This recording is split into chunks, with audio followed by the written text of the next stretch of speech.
नमस्कार दोस्तों, आप सभी का स्वागत है आपके अपने YouTube चैनल बायोलॉजी एक्स्ट्रा में। और हमने अभी प्रारंभ की है एनसीईआरटी एक्सप्लेनेशन सीरीज। और इस सीरीज में हमने पहला वीडियो अपलोड कर दिया है जिसका नाम है chapter first reproduction in organism NCERT explanation. आज हम दूसरा वीडियो अपलोड करने वाले हैं और उसका नाम है chapter first reproduction in organism NCERT explanation part 2। और आज के इस वीडियो में हम बात करने वाले हैं सेक्सुअल रिप्रोडक्शन की। और सेक्सुअल रिप्रोडक्शन जीव में किस प्रकार से होता है, उसमें कौन कौन सी घटनाएं होती हैं, इन सारी चीजों की चर्चा आज के इस वीडियो के माध्यम से हम करेंगे। तो चलिए स्टार्ट करते हैं। और स्टार्ट करने से पहले एक बात भर कहना चाहूंगा मैं, यदि आप हमारे YouTube चैनल पर नए हैं तो प्लीज सब्सक्राइब करें ताकि आपको समय पर इसका नोटिफिकेशन मिल सके। तो चलिए स्टार्ट करते हैं आज का वीडियो। तो चलिए दोस्तों स्टार्ट करते हैं आज का हमारा वीडियो। और आज का हमारे वीडियो में हम लोग अध्ययन करने वाले हैं अध्याय 1 जीवों में जनन का लैंगिक जनन वाला भाग। पिछले वीडियो में हमने अलैंगिक जनन को समझ लिया था, उसके नोट्स किस प्रकार से बनाने हैं वो हमने देख लिया था, और कौन कौन सी महत्वपूर्ण बातें हैं उसको हमने जान लिया था। तो आज हम स्टार्ट करते हैं लैंगिक जनन को। तो चलिए देखते हैं लैंगिक जनन। लैंगिक जनन सबसे पहले तो हम ये जानते हैं एनसीईआरटी क्या कहती है, उसके बाद इसको थोड़ा सा समझते हैं। देखिए लैंगिक जनन के एनसीईआरटी कह रही है कि लैंगिक जनन के अंतर्गत एक से जीव अथवा अभिमुख विपरीत लिंग वाले भिन्न जीवों द्वारा नर तथा मादा युग्मकों का निर्माण शामिल है। यह युग्मक आपस में मिलकर युग्मनज का निर्माण करते हैं जिससे आगे चलकर नए जीव का निर्माण होता है। यह अलैंगिक जनन की तुलना में एक विस्तृत, जटिल तथा धीमी प्रक्रिया है। अब यहाँ पर सबसे पहले तो लैंगिक जनन को समझना पड़ेगा कि लैंगिक जनन क्या है। लैंगिक जनन वह प्रक्रिया है जिसमें जीव एक ही जाति के दो विपरीत लिंग वाले जीव अर्थात नर और मादा युग्मकों का निर्माण करते हैं। युग्मक आपस में संलयित होते हैं, निषेचन होता है उनका, और जायगोट का निर्माण करता है, और यही जायगोट आगे चलकर एक नए जीव का निर्माण करता है। तो इस संपूर्ण प्रक्रिया को हम लैंगिक जनन या सेक्सुअल रिप्रोडक्शन कहते हैं। सेक्सुअल रिप्रोडक्शन के लिए सबसे अनिवार्य शर्त होती है फर्टिलाइजेशन, निषेचन की क्रिया का होना, और निषेचन की क्रिया से होकर ही जायगोट का फॉर्मेशन होता है, और वही आगे चलकर नए जीव का निर्माण करता है। यहाँ एक महत्वपूर्ण बात अपने को समझनी है कि अलैंगिक जनन की तुलना में लैंगिक जनन एक जटिल तथा धीमी प्रक्रिया है। आगे देखिए तो ये कहता है, जो महत्वपूर्ण बातें हैं मैं वहाँ पर अंडरलाइन किया हुआ है, जो संतति उत्पन्न होती है वह अपने जनकों के अथवा आपस में भी समरूप नहीं होती है। देखिए अलैंगिक जनन में हमने पढ़ा था कि जो संतान उत्पन्न होती है वो अपने जनक से आकारिक की दृष्टि से और आनुवंशिक रूप से समान होती है, लेकिन यहाँ पर भिन्न होता है। सेक्सुअल रिप्रोडक्शन के फलस्वरूप जो संतान उत्पन्न होती है वो अपने जनक से पूर्णतः भिन्न होती है। पूर्णतः ना हो तो आंशिक रूप से वो भिन्न होगी। आगे देखिए सामान्य विशेषताओं पर चर्चा करें। इन विविध जीवों में जो सामान्य है अर्थात सेक्सुअल रिप्रोडक्शन की जो सामान्य विशेषताएं हैं, स्पेस जनरल कैरेक्टर्स हैं, उन पर हम बात करते हैं। देखिए सभी जीव अपने जीवन में वृद्धि की एक निश्चित अवस्था तथा परिपक्वता तक पहुंचते हैं, इसके पश्चात ही लैंगिक जनन करते हैं। वृद्धि का यह काल किशोर अवस्था की प्रावस्था कहलाता है। पादपों में यह कायिक प्रावस्था कहलाती है। अर्थात कहने का मतलब ये है कि जो लाइफ स्पॉन किसी जीव की होती है, उस लाइफ स्पॉन में कौन कौन से स्टेज पाई जाती है, उन स्टेज की बात यहाँ पर की जा रही है। तो जब जायगोट से एक छोटा जीव बनता है और जब उसका विकास होता है, वृद्धि होती है, तो मैच्योरिटी प्राप्त करने तक की जो अवस्था है वो कहलाती है किशोर अवस्था। जंतुओं की बात कर रहे हैं। पादपों की अगर हम बात करें तो ये कायिक अवस्था कहलाएगी। इसके बाद की जो अवस्था होगी वो प्रजनन अवस्था होगी। तो चलिए आगे देखें। किशोरावस्था कायिक अवस्था की समाप्ति पर ही जनन प्रावस्था का प्रारंभ होता है। मैच्योरिटी जैसी ही प्राप्त होती है वहां पर कौन सी पीरियड चालू हो जाएगी भाई, रिप्रोडक्टिव फेज चालू हो जाएगा। इस प्रावस्था को उच्च पादपों में आसानी के साथ देखा जा सकता है। क्या कह रहा है भाई कि इन पादपों को आसानी के साथ देखा जा सकता है। ठीक है। गेंदा, धान, गेहूं, नारियल, आम आदि पेड़ों पर पुष्प लगने में कितना समय लगता है। कुछ पादपों में पुष्पीकरण एक से अधिक बार होता है। तब इस अंतर पुष्पन की अवधि को हम क्या कहेंगे, किशोरावस्था या वयस्कता। तो यहां पर आप देख सकते हैं, यहां पर यही एक सामान्य सी बात कही गई है। आगे देखें, जो मैंने अंडरलाइन किया है मैं उसी को एक्सप्लेन कर रहा हूं। पादप वार्षिक तथा द्विवार्षिक किस्मों के होते हैं और सभी स्पष्टता कायिक जनन तथा जीरीबान प्रवस्थाओं को प्रदर्शित करते हैं। अब देखिए, हम जितने भी पादप हैं उनको एक वर्षीय पादप, द्विवर्षीय पादप या बहुवर्षीय पादप के रूप में क्लासिफाइड कर सकते हैं। यहाँ पर यह बताया गया है कि जो पादप होते हैं वार्षिक तथा द्विवार्षिक किस्मों के होते हैं। मुख्य रूप से तीन, यहाँ पर ध्यान रखिएगा।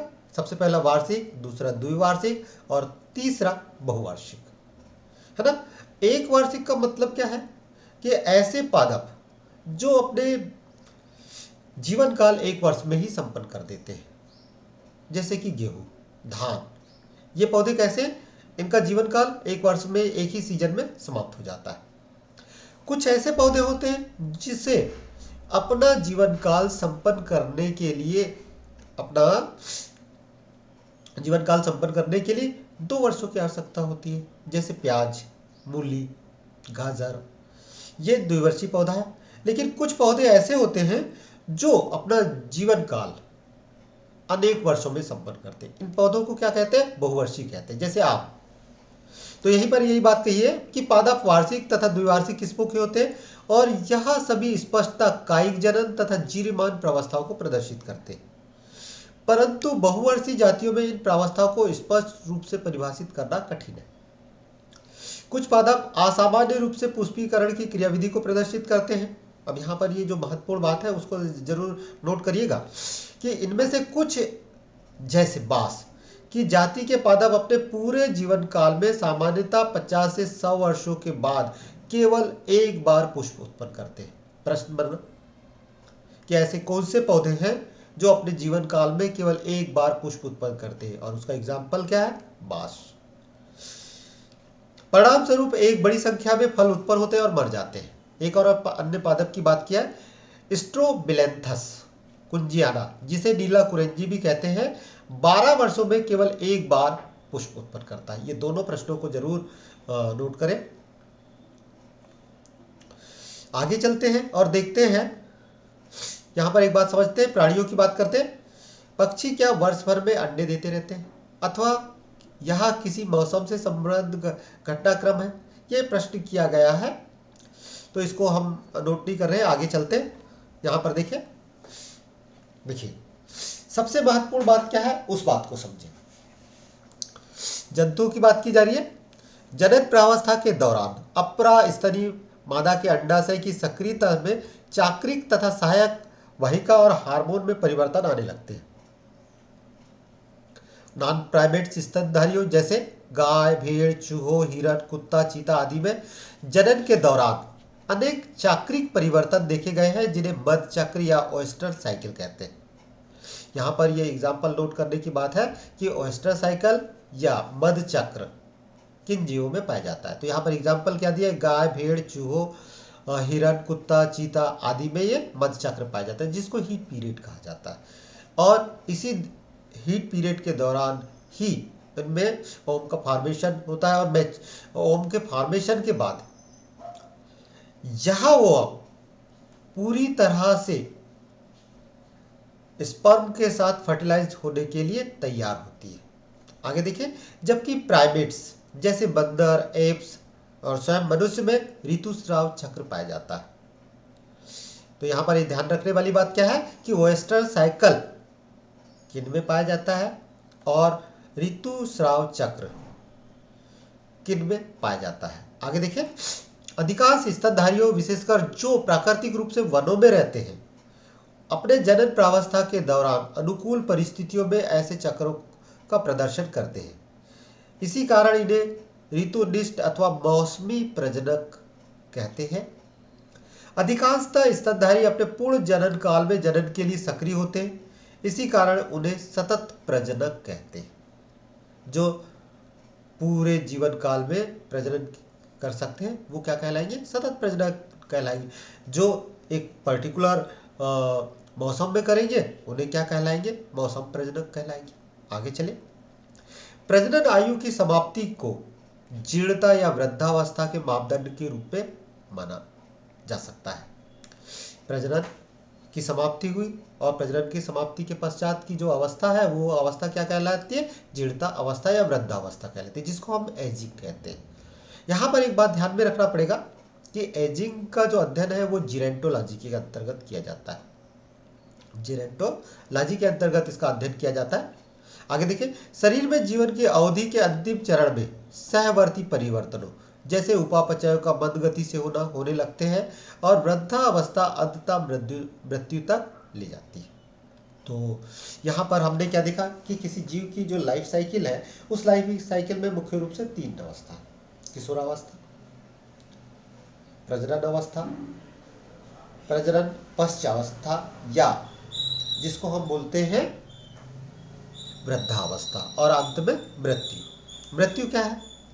मृत्यु किसी जीव के द्वारा ऊर्जा को कार्य रूप में परिवर्तित करना बंद करना है, अर्थात उसकी जैविक क्रिया इस दौरान कैसे हो जाती है? बंद हो जाती है।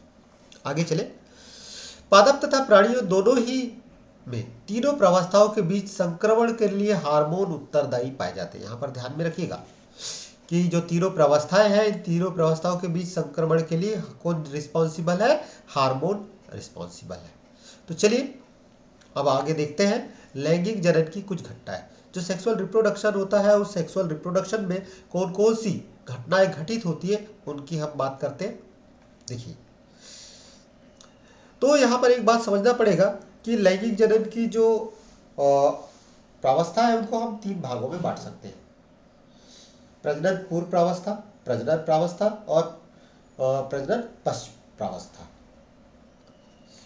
या इसको ये कह सकते हैं निषेचन पूर्व प्रावस्था, निषेचन प्रावस्था और निषेचन पश्चात प्रावस्था। कौन कौन सी 3 प्रावस्थाएं होंगी? सबसे पहली प्रावस्था निषेचन पूर्व प्रावस्था, दूसरी निषेचन प्रावस्था और तीसरी कौन सी होगी? निषेचन पश्चात प्रावस्था। आगे देखते हैं, लैंगिक जनन एक प्रजाति के नर एवं मादा द्वारा उत्पन्न युग्मकों के युग्मन द्वारा विशिष्टीकृत होता है। सुविधा के लिए क्रमबद्ध घटनाओं को भिन्न भिन्न प्रावस्थाओं में बांटा जा सकता है। निषेचन पूर्व प्रावस्था, निषेचन प्रावस्था और निषेचन पश्चात प्रावस्था। चलिए आगे देखते हैं। तो सबसे पहले हम देखते हैं निषेचन पूर्व प्रावस्थाओं में कौन कौन सी घटनाएं होती है। तो निषेचन पूर्व प्रावस्थाओं में मुख्य रूप से 2 घटनाएं होती है। सबसे पहली होती है युग्मक जनन या गैमेटोजेनेसिस और दूसरा होता है युग्मक स्थानांतरण या ट्रांसफर। अब देखिए गैमेटोजेनेसिस क्या है? गैमेटोजेनेसिस है गैमेट का फॉर्मेशन। अब गैमेट का फॉर्मेशन, अगर फीमेल गैमेट का फॉर्मेशन हो रहा है तो उसे हम क्या कहेंगे? ओजेनेसिस कहते हैं। वहीं पर जंतुओं की बात कर रहा हूँ मैं, स्पर्म का फॉर्मेशन हो रहा है तो उसे स्पर्मेटोजेनेसिस कहते हैं। और दोनों ही प्रावस्थाओं को संयुक्त रूप से युग्मक जनन या गैमेटोजेनेसिस कहा जाता है। और इसके पश्चात क्या होता है भाई? युग्मक स्थानांतरण होता है। आगे देखिए युग्मक जनन क्या है। देखिए युग्मक जनन नर तथा मादा 2 प्रकार के युग्मकों की गठन प्रक्रिया को संदर्भित करता है।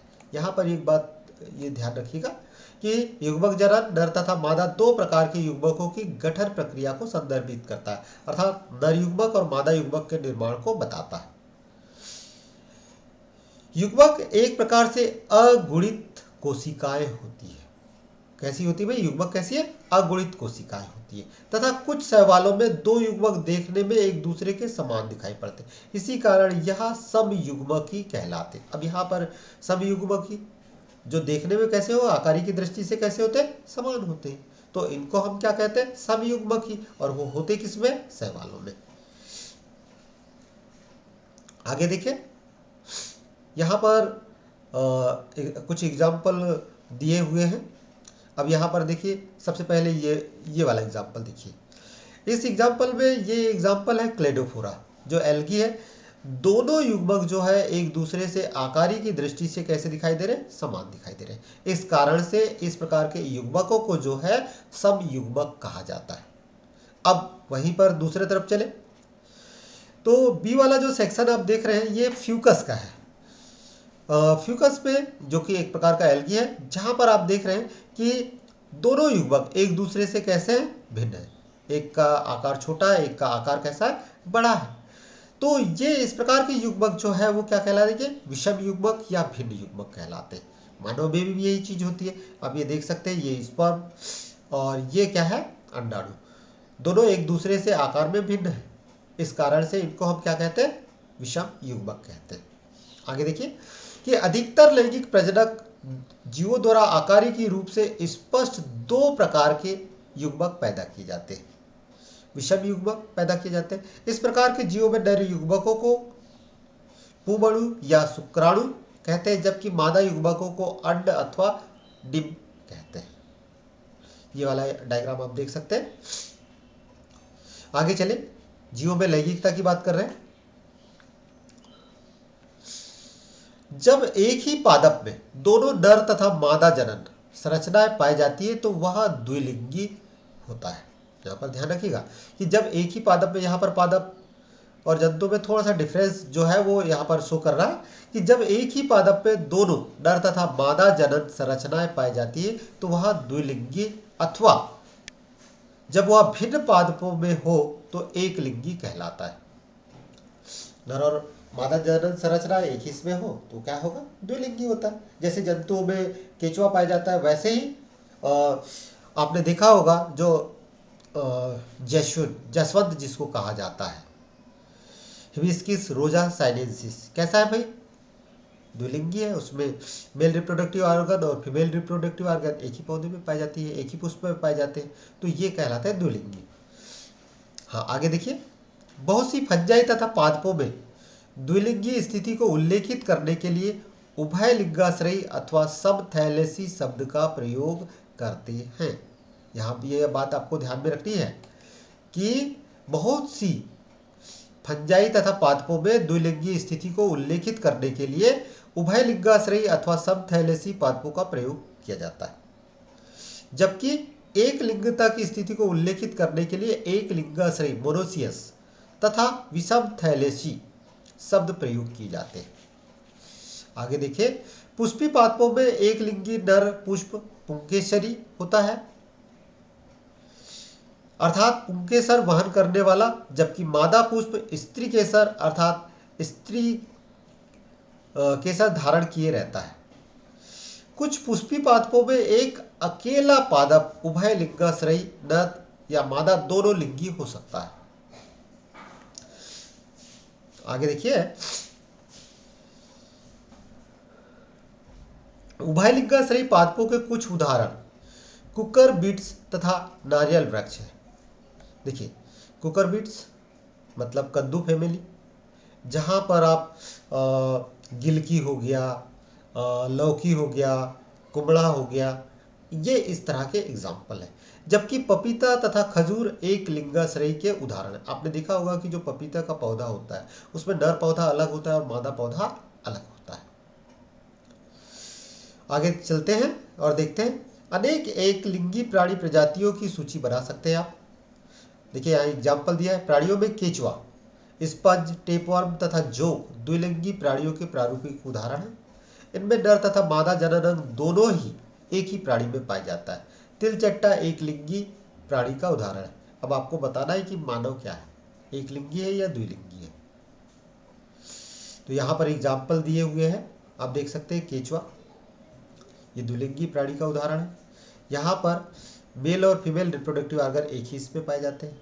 वहीं पर यहाँ पर अगर आप देखें काकरोच में मेल और फीमेल रिप्रोडक्टिव ऑर्गन अलग अलग इसमें पाए जाते हैं, इसलिए ये एक लिंगी जंतु कहलाते हैं। चलिए आगे बढ़ते हैं। यहाँ पर आप देख सकते हैं मेल तथा फीमेल रिप्रोडक्टिव ऑर्गन एक ही में है। चलिए आगे बढ़े दोस्तों, और यहाँ पर देखते हैं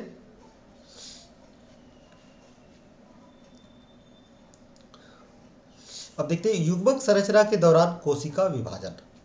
देखिए युग्मक संरचना के दौरान कोशिका विभाजन कैसे होता है। भाई सबसे पहले युग्मक निर्माण क्या है ये समझ लिया आपने। गैमेटोजेनेसिस की प्रोसेस की बात करी, मेल गैमेट और फीमेल गैमेट के निर्माण की बात करी, चाहे वो पादप हो या जंतु हो, है ना।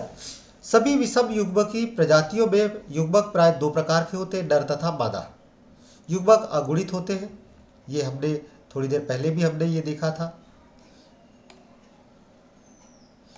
युग्मक कैसे होते हैं? अगुणित होते हैं, चाहे उनके जनक जिससे वह उत्पन्न हुए हो वह अगुणित हो अथवा द्विगुणित हो।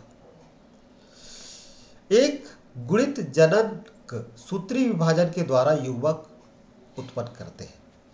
ठीक है, एक गुणित, यहां पर ये बात ध्यान में रखना पड़ेगा इसे, कि एक गुणित जनक सूत्री विभाजन के द्वारा युग्मक उत्पन्न करते हैं। क्या इसका अर्थ यह है कि जो जीव अगुणित होते हैं उनमें अर्धसूत्री विभाजन कभी भी संपन्न नहीं होता है? भाई ये बड़ा कॉम्प्लिकेशन वाला प्रश्न हो गया। क्या जिनके गैमेट हैप्लाइड होते उनमें मियोसिस डिवीजन होता है या नहीं होता है गैमेटोजेनेसिस के दौरान मनुष्य में? तो इसका आंसर क्या होगा? अर्धसूत्री विभाजन होता है। आगे चले। बहुत से जीव जिनका संबंध मोनेरा, फंजाई, शैवाल तथा ब्रायोफाइट से है वह अगुणित पादप काय होते हैं। यहां पर ये बिल्कुल याद रखिएगा कि अगुणित पादप काय हैप्लाइड प्लांट बॉडी किस किस में होती है? मोनेरा, फंजाई, शैवाल तथा ब्रायोफाइट से। लेकिन वे जीव जिनका संबंध टेरिडोफाइटा, जिम्नोस्पर्म, एंजियोस्पर्म तथा अधिकांश प्राणी जिनमें मनुष्य भी शामिल है उनकी जनकी काय द्विगुणित होती है। उनकी जो बॉडी होती है वो कैसी होती है? डिप्लॉयड होती है, और इस डिप्लॉयड बॉडी के द्वारा हैप्लॉइड गैमेट का निर्माण किया जाता है। आगे चलते। अर्धसूत्री विभाजन जो द्विगुणी विभाजन है और जहां द्विगुणित काय अगुणित युग्मकों को उत्पन्न करता है। द्विगुणित जीवों में अर्धसूत्री कोशिका विभाजन अर्धसूत्री विभाजन से होकर गुजरती है। अर्धसूत्री विभाजन के अंत में गुणसूत्रों का केवल एक सेट प्रत्येक युग्मक से निगमित करता है, अर्थात जो गैमेट बनते हैं उसमें गुणसूत्रों का केवल एक सेट जाता है। अब यहाँ पर ये कह रहा है कि सारणी दी गई है, उस सारणी में आप देखिए कि किन में कितनी गुणसूत्रों की संख्या पाई जाती है। चलिए देखते हैं, ये वापस आए। सारणी दिया है कि अर्धसूत्राणु क्रोमोसोम में द्विगुणित गुणसूत्रों की संख्या था, कुछ जीवों में अगुणित गुणसूत्रों की संख्या यहां पर दी गई है। अब यहां पर आपको समझना है, मनुष्य में 46 गुणसूत्र पाए जाते हैं, लेकिन उनके जो गैमेट्स होते हैं उनमें गुणसूत्रों की संख्या कितनी हो जाती है? 23। घरेलू मक्खी उनमें 12 पाए जाते हैं, तो गैमेट में कितने होंगे भाई? आधे। उसी प्रकार से चूहा में देखिए यहां पर दिया है कि इनमें इनके युग्मकों में 21, तो उनके वयस्क में कितने होंगे भाई?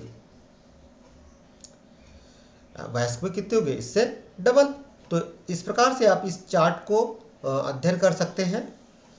अगर बॉडी है तो उसमें कैसा होगा? डिप्लॉयड द्विसूत्री द्विगुणित, लेकिन गैमेट है तो अगुणित या हैप्लॉइड आधे। चलिए आगे बढ़ते हैं। युग्मक स्थानांतरण। देखिए मेल गैमेट के बाद मेल गैमेट और फीमेल गैमेट के फॉर्मेशन के बाद क्या होगा? गैमेट ट्रांसफर, है ना। तो यहां पर गैमेट ट्रांसफर की बात की गई है। अब यहां पर एक बात और समझना पड़ेगा अपने को कि जो गैमेट बनते हैं अधिकांश जीवों में मेल गैमेट आकार में छोटा होता है और मोटाइल होता है, चल होता है, वही फीमेल गैमेट आकार में बड़ी होती है और अचल होती है। चूंकि मेल गैमेट चल है, इस कारण से वह फीमेल गैमेट तक पहुंचता है और इसी प्रक्रिया को हम गैमेट ट्रांसफर कहते हैं। तो वो क्या है, तो इसको देखिए। अधिकतर जीवों में नर युग्मक चलनशील तथा मादा अचल तथा स्थानबद्ध होते हैं, जो मैंने अभी बात कही। कुछ फंजाई और शैवालों में साधारण रूप से दोनों किस्मों के युग्मक चलनशील होते हैं। यहां पर ये बात ध्यान में रखनी पड़ेगी आपको, यहां पर ये बात आपको ध्यान में रखनी पड़ेगी कि कुछ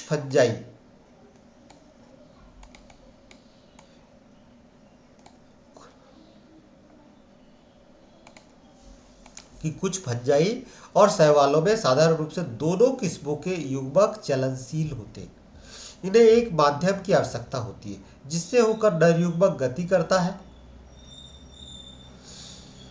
इसके बाद एग्जाम्पल देखें। और अधिकांश साधारण पादपों जैसे शैवाल, ब्रायोफाइट तथा टेरिडोफाइटा में यह माध्यम क्या होता है, जल होता है, जिससे होकर युग्मकों का स्थानांतरण संपन्न होता है।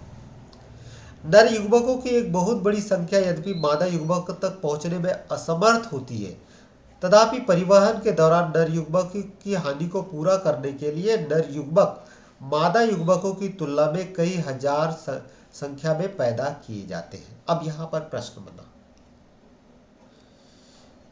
कि कुछ जीवों में नर युग्मकों की संख्या ज्यादा तथा मादा युग्मकों की संख्या कम होती है, क्यों, क्या होगा भाई?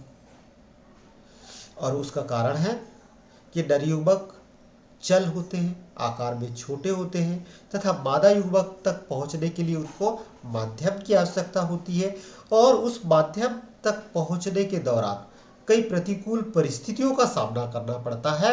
तो वो प्रतिकूल परिस्थितियों में अधिकांश कैसे हो जाते हैं, नष्ट हो जाते हैं। तो इससे बचने के लिए वो अधिक संख्या में गैमेट का फॉर्मेशन करते हैं। चलिए आगे बढ़ते हैं। बीजी पादपों में परागकण नर युग्मकों के वाहक के रूप में कार्य करते हैं। जो बीज, यहां पर देखिए क्या बोल रहा है कि बीजी पादपों में परागकण नर युग्मकों के वाहक के रूप में कार्य करते हैं तथा अंडप में अंड होता है। परागकण परागकोश में उत्पन्न होते हैं। अब कहां उत्पन्न हो रहे भैया,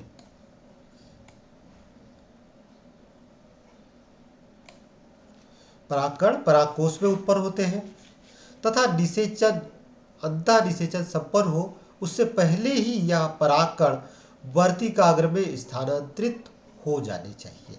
देखिए पौधों की बात कर रहे हैं, परागकण बन रहे हैं, तो परागकण कहाँ जाएंगे, वर्तिकाग्र तक पहुंच रहा हो, और इस प्रक्रिया को कहा जाता है पॉलिनेशन, परागण। निषेचन सब इससे पहले ही यह परागकण वर्तिकाग्र में स्थानांतरित हो जाने चाहिए।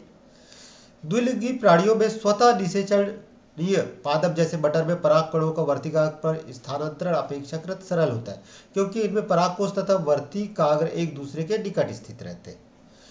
परागकण जैसे झड़े लगते हैं उसके तुरंत बाद ये वर्तिकाग्र के संपर्क में आ जाता है। पर परागणित पादपों में जिसमें एक लिंगाश्रयी पादप शामिल है विशिष्ट घटना को परागण कहते हैं, जिसमें वर्तिकाग्र पर परागकणों का स्थानांतरण सुगमता पूर्वक संपन्न हो जाता है। ठीक है, अब यहां पर एक बात समझनी पड़ेगी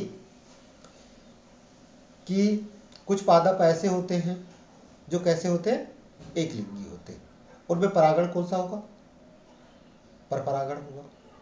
लेकिन जो द्विलिंगी पादप है उनमें परागण की जो क्रिया है वो स्वयं परागण और पर परागण दोनों प्रकार से हो सकते हैं। लेकिन पर परागण जब होगा तो उसके लिए माध्यम की आवश्यकता होगी। अब वो माध्यम क्या होगा, हवा हो सकता है, जल हो सकता है, कोई जीव हो सकता है। तो इस पर हम चर्चा अगले अध्याय में करेंगे। आगे चलते।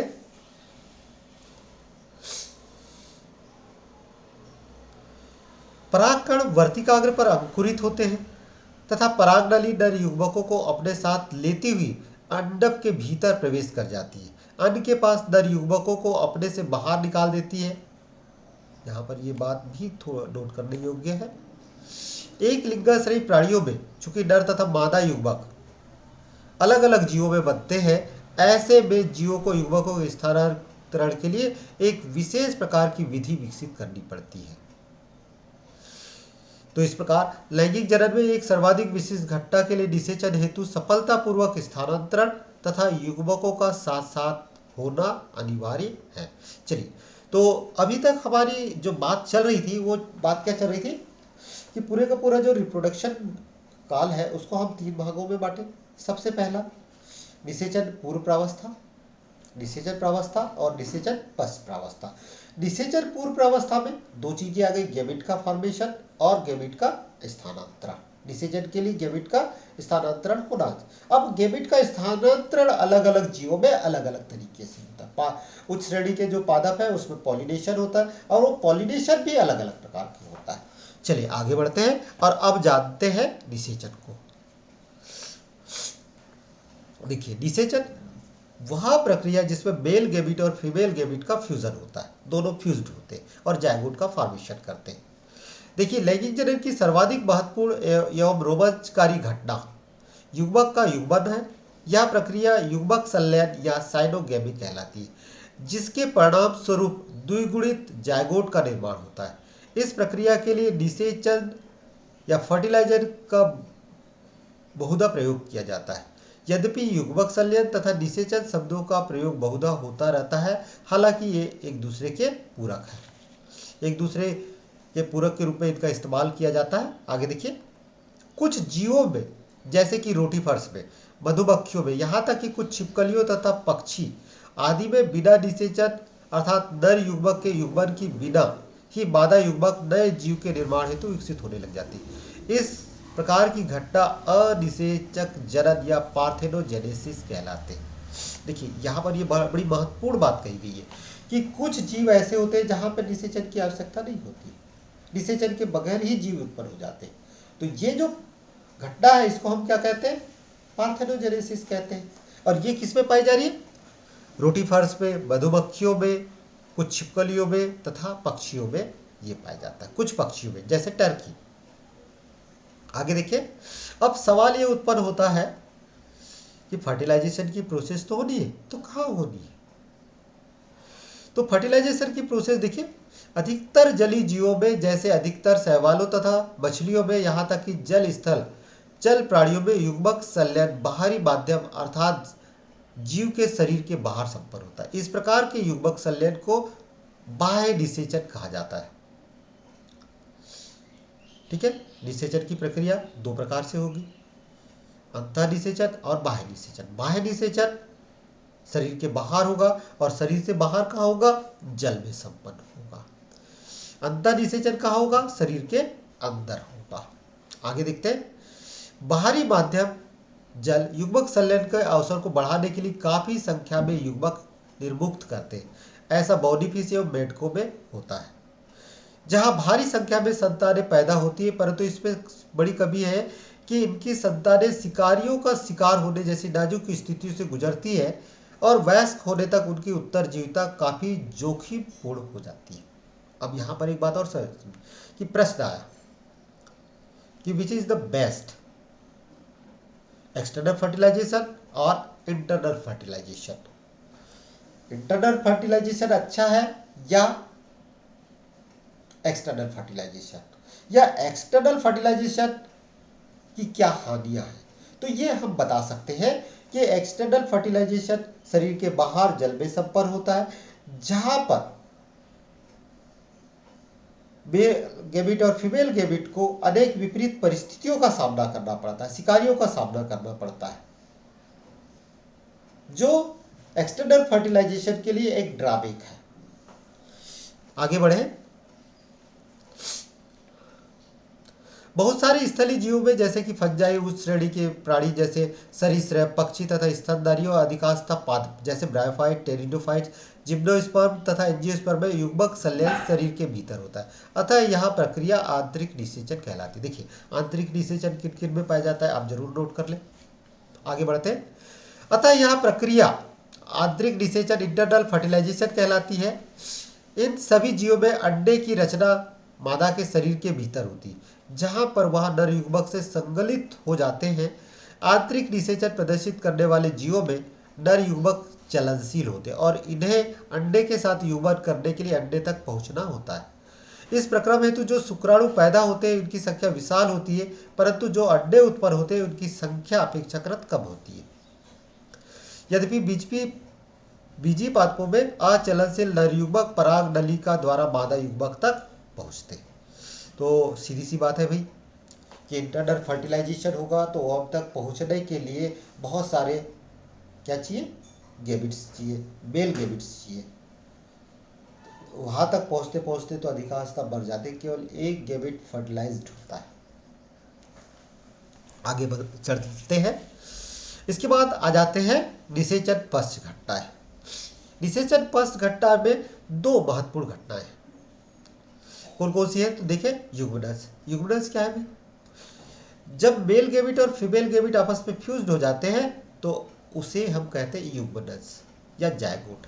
देखिए यह द्विगुणित युग्मनज का निर्माण सभी लैंगिक जनन करने वाले जीवों में सर्वव्यापी है।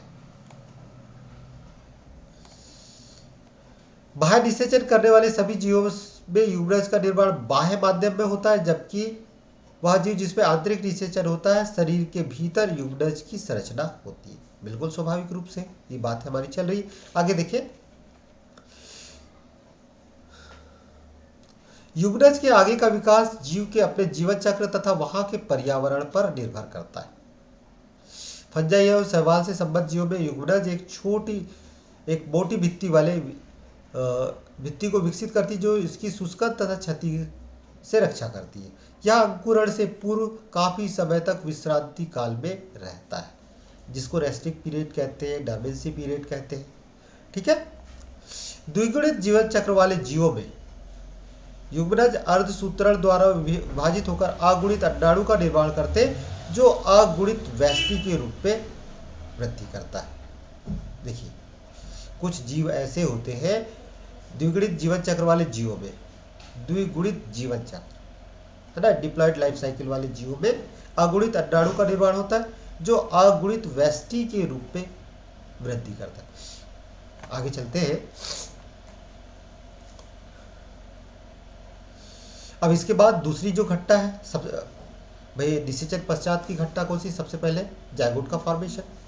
ठीक है। दूसरा है भ्रूणोद्भव, जिसको हम बोलते हैं इम्ब्रायोजेनेसिस। इम्ब्रायोजेनेसिस मतलब भ्रूण से इम्ब्रू के फॉर्मेशन की जो प्रोसेस है उसको हम बोलते हैं भ्रूणोद्भव। देखिए भ्रूणोद्भव युग्मनज से भ्रूण के विकास की प्रक्रिया को संदर्भित करता है। भ्रूणोद्भव के दौरान युग्मनज कोशिका विभाजन तथा कोशिका विभेदीकरण से गुजरता है। पूर्ण विकास के दौरान जहां कोशिका विभाजन से कोशिका की संख्या में वृद्धि होती है, वहीं कोशिका विभेदीकरण से कोशिकाओं के समूह एक निश्चित रूपांतरण से होकर विशेषीकृत ऊतकों एवं अंगों की रचना करते हैं, जिसके परिणाम स्वरूप जीव का निर्माण होता है। अरे भाई सीधी सी बात है। सबसे पहले क्या हो गया, जायगोट का फॉर्मेशन हुआ। जायगोट से क्या बनेगा, भ्रूण बनेगा। भ्रूण बनने की प्रक्रिया इम्ब्रायोजेनेसिस कहलाएगी। अब जब इम्ब्रायोजेनेसिस होगी तो जो जायगोट है उसमें विभाजन की प्रक्रिया नहीं होगी, समसूत्री विभाजन नहीं होगा। समसूत्री विभाजन होगा ना, उसके बाद क्या होगा भाई, वो कोशिकाएं अलग अलग कार्यों को करने के लिए रूपांतरित होगी। तो इसी को तो कहा जाता है कोशिका विभेदीकरण। और जब कोशिका विभेदीकरण होगा तो अलग अलग कार्यों को करने के लिए ऊतक बनेंगे, अंग बनेंगे, अंग तंत्र बनेंगे, और तब कहीं जाकर जो है एक डेवलप्ड जीव का फॉर्मेशन होगा। आगे चलते। प्राणियों को अंडप्रजक तथा सजीव प्रजक श्रेणियों में बांटा गया है। भाई प्राणियों को दो कैटेगरी में बांट दिया गया, ऐसे जीव जो अंडे देते हैं और ऐसे जीव जो बच्चे देते हैं। क्या आप इसकी एक चार्ट बना सकते हैं कि ऐसे कौन से जीव है जो अंडे देते हैं, ओवी पेरी कौन है, या ऐसे कौन से जीव है जो बच्चे को जन्म देता है, वीवी पेरी कौन है। चलिए आगे देखते हैं।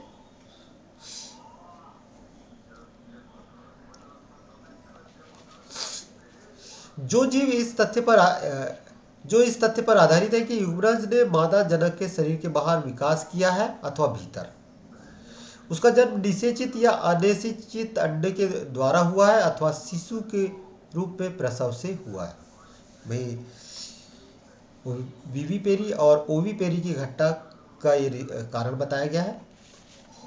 अंडप्रजनक प्राणियों जैसे कि सरीसृप वर्ग तथा पक्षी के द्वारा पर्यावरण के सुरक्षित स्थान पर निषेचित अंडे दिए जाते हैं, जो कठोर कैल्शियम युक्त आवरण से ढके रहते हैं, जो एक निश्चित निवेशन अवधि के पश्चात स्फुटन द्वारा नए शिशु को जन्म देते हैं। मतलब जो जीव अंडे दे रहे हैं, ठीक है। जबकि दूसरी ओर सजीव प्रजनक जीवों में अधिकतर स्तनधारी, जिसमें मानव शामिल है, मादा जीव के शरीर के भीतर जायगोट विकसित होकर शिशु का विकास करता है और एक निश्चित अवधि पर विकास के चरणों को पूरा करने के बाद प्रसव के द्वारा पैदा किए जाते हैं।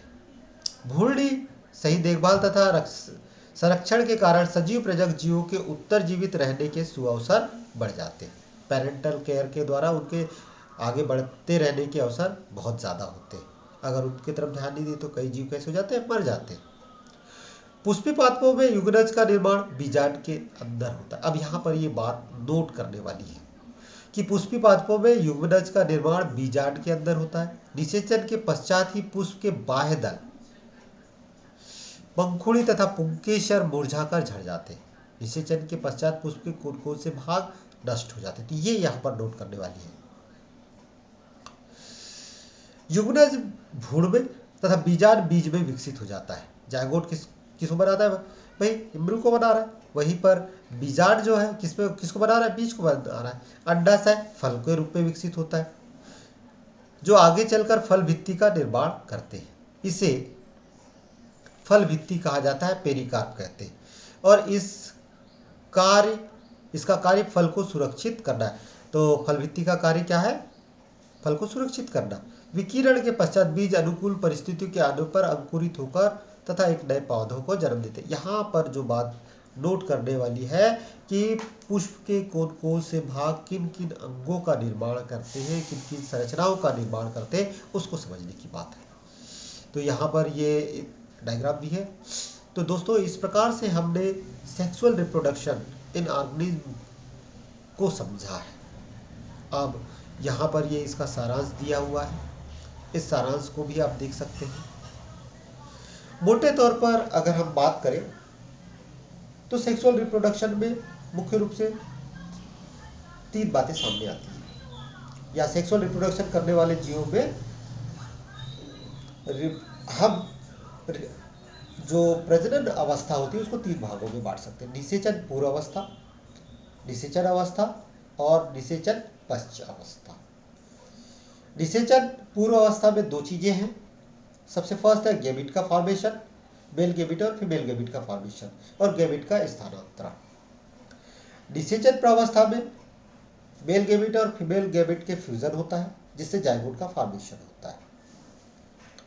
निषेचन पश्चावस्था में जिसकी पहली कंडीशन वो है जायगोट का फॉर्मेशन, मेल गैमेट और फीमेल गैमेट के मिलकर जायगोट बनाने की प्रक्रिया। इसके बाद अगर हम बात करें तो जो दूसरी प्रावस्था होती है उसका डेवलपमेंट, उसका विकास, एम्ब्रायोजेनेसिस, भ्रूण से जायगोट से भ्रूण बनने की प्रक्रिया एम्ब्रायोजेनेसिस। जब इम्ब्रू परिपक्व हो जाता है तब फिर पार्टुलेशन प्रोसेस या प्रसव के द्वारा वो शरीर से बाहर आता है। ये जंतुओं की बात कर रहे हैं। तो इस पूरी की पूरी प्रक्रिया को हमने इस वीडियो के माध्यम से देखा है। उम्मीद करूंगा जो अंडरलाइन की हुई चीजें हैं वो आप उन्हें नोट जरूर करें, आपको समझने में आसानी होगी। और अब हम बात करेंगे आगे चलकर वन लाइनर के माध्यम से इन सारी चीजों को एक बार पुनः क्रमबद्ध रूप से देखेंगे। तो दोस्तों, इस प्रकार से आपने आज का वीडियो देखा। उम्मीद करूंगा यह वीडियो आपको पसंद आया होगा। यदि पसंद आए तो प्लीज़ इसे लाइक करें, शेयर करें और हमारे चैनल के साथ बने रहें। फिर मिलते हैं एक नए वीडियो के साथ, एक नए टॉपिक के साथ। तब तक के लिए नमस्कार।